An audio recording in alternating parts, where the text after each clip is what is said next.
Hey, salut à toi jeune shinobi, sache que je suis désormais sur la plateforme Tipeee. Si tu le veux bien, je vais te confier une mission de rang S. Tu peux regarder un à plusieurs clips musicaux gratuitement par jour sur mon Tipeee. Cela me rapportera entre 6 à 18 centimes. Mais si aujourd'hui vous êtes plusieurs centaines de milliers de shinobi à participer à la mission pour m'aider, cela boostera complètement notre aventure pour nos futurs projets. Sache en tout cas que mon Tipeee est en description, j'espère que tu acceptes notre mission de rang S, je compte sur toi et bonne vidéo, à bientôt.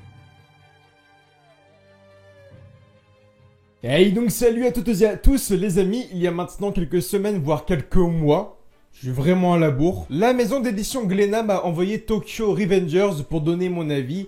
Et puisque je suis un mec vraiment, mais alors vraiment ponctuel, je suis vraiment à la bourre. Désolé. Alors oui, tu l'as bel et bien compris, Glénat a ramené en France cette petite pépite Tokyo Revengers. Au Japon, c'est édité par Kodansha.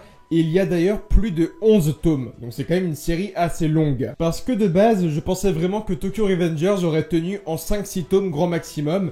Et en fait, c'est toujours en cours d'édition au Japon avec 11 tomes actuellement. Alors, est-ce que Glénat s'est complètement emballé sur Tokyo Revengers? Est-ce que Tokyo Revengers est complètement bon comme manga? Ou est-ce que c'est juste une sorte de nanar? On va alors lancer l'intro et on se retrouve après pour mon avis et ma critique sur le manga. Aime ton destin. Ah ouais, mais si t'es qu'un lâche et que la fille que tu kiffais meurt à cause de toi, ça te fout pas la haine? Franchement, ton destin, si tu l'aimes pas, tu le changes.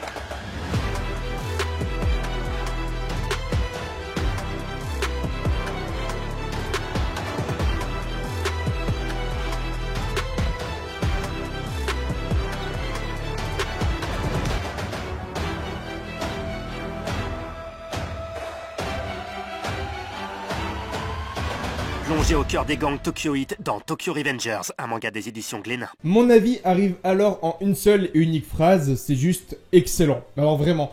Alors habituellement je ne critique jamais un manga sur un tome, parce que critiquer un manga sur un tome ou une poignée de chapitres c'est complètement stupide. On n'a pas le temps d'avoir tous les personnages mis en avant, etc. Alors oui, le premier tome doit vraiment faire une sorte de très bonne impression, et on doit se dire vas-y je vais acheter la suite parce que le premier tome m'a plu. Je ne suis pas ce genre de lecteur, je vais tout de même acheter les premiers tomes pour voir ce que ça va donner. Mais Tokyo Revengers est vraiment un très bon manga. Alors si l'intro n'a pas été assez efficace pour toi, je vais donc t'expliquer de quoi parle Tokyo Revengers. Et accroche-toi parce que franchement c'est un très bon scénar. Enfin tu peux aussi dire en étant honnête que c'est un gros mélange entre Iwais et Détective Conan en fait. Ferme ta gueule. Le mangaka de l'œuvre Ken Wakui nous fait alors découvrir Takemichi, héros du manga, ayant 26 ans. Du haut de ses 26 ans, il a une vie complètement lambda, métro, boulot, dodo, ou plus ou moins métro, boulot de merde et dodo. En fait, le héros du manga, il te ressemble complètement, ça veut dire qu'il n'aime pas spécialement sa vie. Il bosse dans des boulots plutôt ingrats, il n'aime pas spécialement ses boulots, il est mal payé, et il commence à être un peu surchargé par ses factures et tout autre truc chiant en fait. Donc il a un peu ma vie actuelle quoi. Mais un jour à la télé, il va apprendre 2 décès complètement bouleversants pour lui. Le décès de Hinata Tachibana et de son petit frère. Et là tu te dis, oh là là, Hinata de Naruto. Comme s'il y avait une seule Hinata dans tous les mangas, putain je te jure. Donc là c'est cool, il apprend le décès de 2 personnes. Mais c'est pas vraiment cool parce qu'en fait Hinata Tachibana est sa seule et unique petite amie qu'il a eue dans toute sa vie. Donc là arrêtons de faire un peu les cons, mets-toi 2 secondes à la place de Takemichi. Tu as 26 ans, tu as eu dans ta vie une seule et unique petite amie, un seul et grand amour, et elle vient de mourir. Tout simplement, je pense qu'à sa place, je serais complètement dans une sorte de déprime. Et donc, tu l'as compris, Hinata avait elle aussi 26 ans, donc elle n'est pas morte de vieillesse, quoi. Si tu n'es pas trop con. Au final, on apprend que Hinata et son petit frère sont des victimes collatérales d'un règlement de compte dans un gang. Donc, ils étaient au mauvais endroit au mauvais moment. C'est vraiment con. Et donc ce fameux gang s'appelle le Tokyo Manjikai et c'est vraiment le petit gang casse-couille du Japon qui fait plein de dégâts à droite et à gauche. Quelques heures voire jours après, le héros est encore complètement sous le choc et il va lui aussi subir un accident.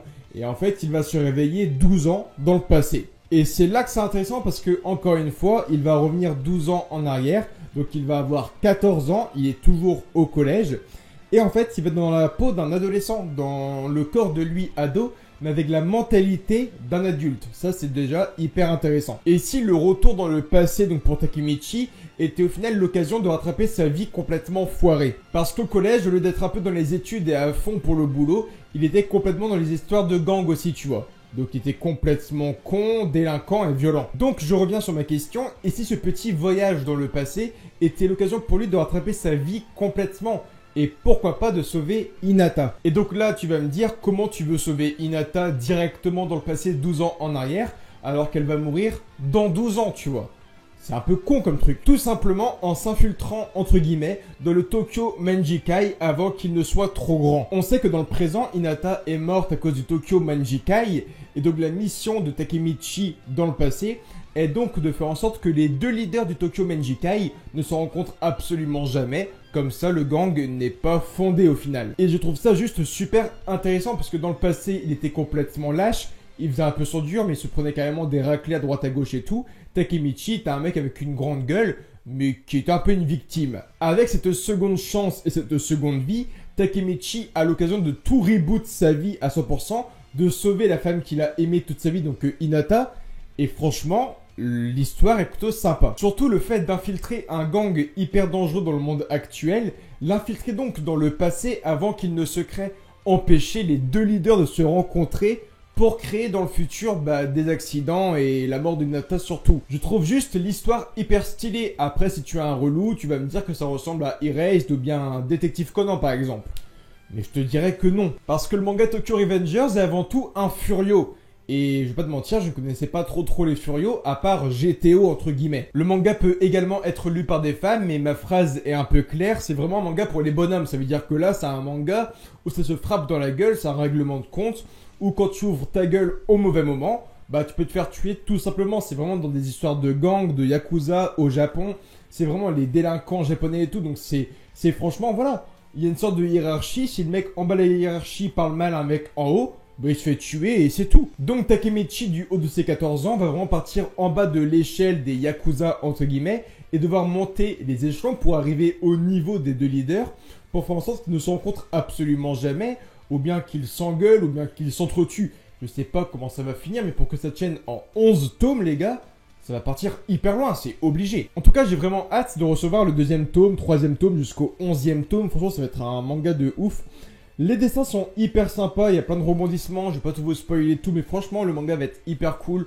Des personnages très attachants aussi, beaucoup de mystères, pourquoi le voyage dans le passé, comment il a débloqué ça, comment il a pu voyager dans le passé. Je sais pas, il y a trop de théories à faire et franchement, Ken Wakui, je ne connaissais pas du tout, mais il réserve beaucoup de surprises. En tout cas, achète Tokyo Revengers de chez Glénat, c'est pas cher, voilà, c'est 6 € et quelques. Je sais pas. En tout cas, je te fais plein de bisous, je t'aime fort, je te dis à très bientôt pour de nouvelles vidéos. Et on va repartir sur de la bonne théorie Boruto de bataire. Allez, je vous aime fort, merci Glénat, merci pour cette pépite, un manga juste extraordinaire. Je vous dis à très bientôt pour de nouvelles vidéos. Jané.